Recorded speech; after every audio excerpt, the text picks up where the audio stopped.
c'est de Rastaman une fois encore, juste pour vous délivrer des idées, de la stratégie concrète et vous rappeler quel chemin vous devez prendre pour aller et arriver où vous devez arriver. C'est vrai, vous avez votre conscience pour cela, mais très souvent, un apport extérieur aide toujours. Donc, aujourd'hui, on est toujours dans notre semaine sur les questions. Les 2 derniers numéros, vous avez vu, on était sur ce qu'on appelle les Twin Peaks. Il faisait totalement froid là-bas. Là, maintenant, la température est un peu plus calme. Le jeu est un peu plus adapté. On parle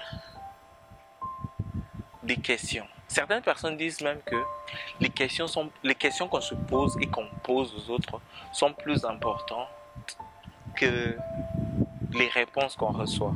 Ou la qualité des questions qu'on pose est proportionnelle à la qualité des réponses qu'on reçoit. On a vu que même pour notre propre vie, on doit apprendre à se poser les bonnes questions parce que les bonnes questions, c'est déjà une grande partie de la réponse. Aujourd'hui, je vais vous parler au fait d'une histoire qui va en ce sens-là.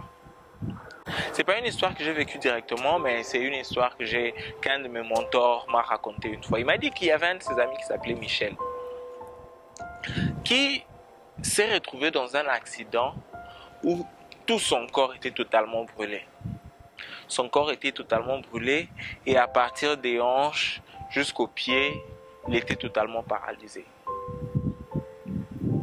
Pendant que tout le monde était en train de pleurnicher à sa place, de dire oh, qu'est-ce qui s'est passé, lui il a refusé de se plaindre, il a refusé de pleurer sur son sort. Par contre, il s'est posé une question. Il s'est dit, maintenant que je suis dans cet état, qu'est-ce que je peux faire pour contribuer? Qu'est-ce que je peux faire pour faire la différence? Comment est-ce que je peux faire que les choses avancent? Comment est-ce que je peux faire pour changer les choses? Pour faire avancer les choses?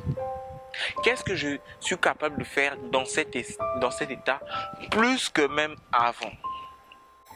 C'est le genre de questions qui se posaient.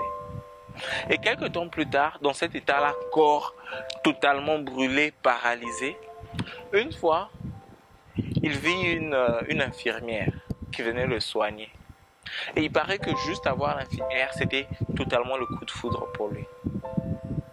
Et quelques temps après, ils se sont même mariés. Rappelez-vous que le monsieur était brûlé totalement du corps, paralysé, mais il avait décidé de se poser les bonnes questions. Quel genre de questions est-ce que tu te poses? Et plus important,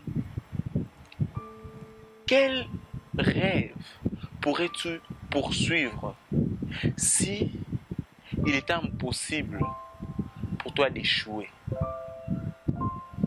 Parce que vous voyez, très souvent, on a des rêves, on aimerait aller, on aimerait contribuer, on aimerait faire des choses, on aimerait aider. Mais simplement, parce qu'on a peur d'échouer, on a peur de l'échec, on se dit, ah, je vais carrément lâcher. Je crois que je ne vais pas faire ça. Même si j'essaie de faire ça, ce sera quoi le résultat? Au lieu d'essayer de voir encore le bon côté de la chose, le côté positif, parce que cela nous motive, on sera là à voir le côté négatif. En fait, en parlant du côté positif et négatif, vous savez ce qui fait la différence entre l'optimisme et le pessimisme quand il s'agit d'apprendre quelque chose de nouveau?